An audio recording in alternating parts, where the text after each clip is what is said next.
খেয়াল করে শোনেন, রমজান মাসে পিরিয়ড হলে রোজাগুলো রাখবেন না, রাখলে গুনাহ হবে, রোজা ছেড়ে দিবেন। যার যতদিন পিরিয়ড হয়, মাসিক হয়, হাইস, অবশ্যই রোজাগুলো ছেড়ে দিবে।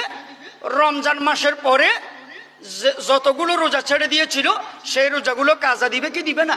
অবশ্যই কাজা দিবে। রোজা অবশ্যই কাজা দিবে, রোজা মাপ নাই, রোজা কাজা দিতে হবে। এই মাসিক অবস্থায় নামাজ মাপ, নামাজ কাজাও মাপ। নামাজ নগদেও পড়তে হয় না তাদের, ওই সময়ে কাজাও আদায় করতে হয় না। তবে রমজানের রোজা নগদে রাখবে না, রমজান মাসের পরে কাজা দিতে হবে কি হবে না? অবশ্যই কাজা দিতে হবে, কাজা মিস নাই, কাজা মাপ নাই। এখন কোন মহিলা যদি মেডিসিনের মাধ্যমে পিরিয়ড বন্ধ রাখে, ওষুধের মাধ্যমে যদি সে হাইস নেফাস বন্ধ রাখে, তাহলে রোজা নগদে নগদে রাখতে হবে।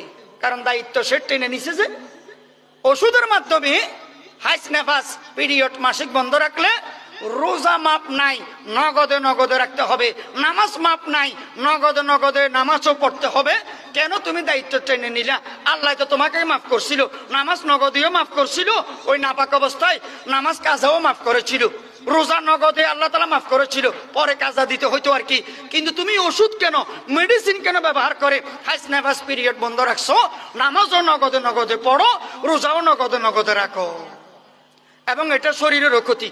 ওষুধ ব্যবহার করে এগুলো বন্ধ রাখলে শরীরেরও মারাত্মক ক্ষতি, মারাত্মক ক্ষতি। হিজড়া কেন হয়? হিজড়া আপনারা তো চিনেন, হিজড়া মনে রাখবেন, মাসিক পিরিয়ড অবস্থায় স্বামী স্ত্রী সহবাস করা হারাম, স্বামী স্ত্রী সহবাস করা হারাম, জায়েজ নাই, জায়েজ নাই মিলন সহবাস।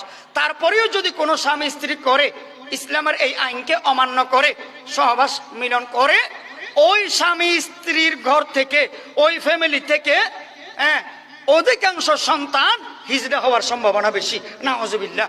তাই হাইস নেফাস অবস্থায় স্বামী স্ত্রী এগুলো করবেন না, খবরদার, এগুলো করবেন না। আপনারা জানেন বাজা কেন হয়? মানে নিঃসন্তান, অনেক বছর হয়ে গেছে, বিয়ে শাদী করেছে, সন্তান হয় না, এরকম কিছু মানুষ দুর্ভাগা আছে না?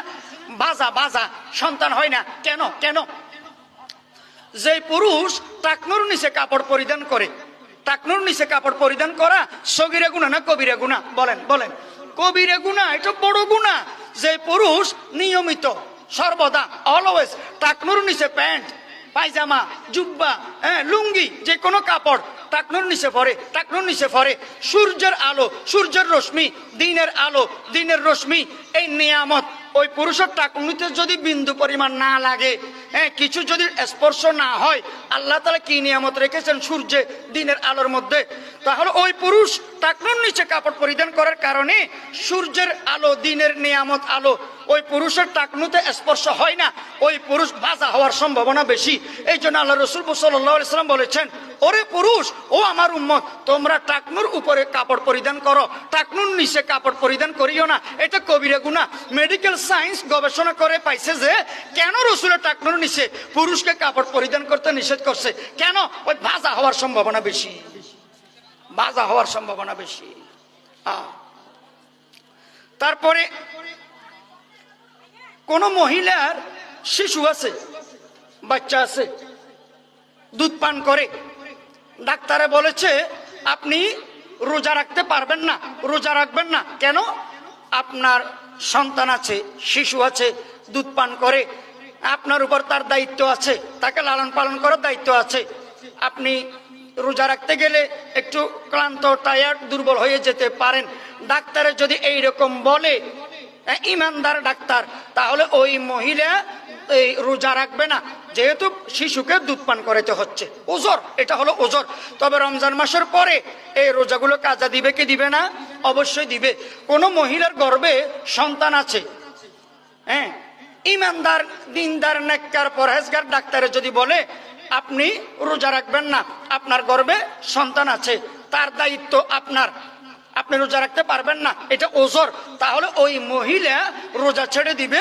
রমজান মাসের পরে এই রোজাগুলো কাজা দিবে, অবশ্যই রমজান মাসের পরে এই রোজাগুলো কাজা দিবে।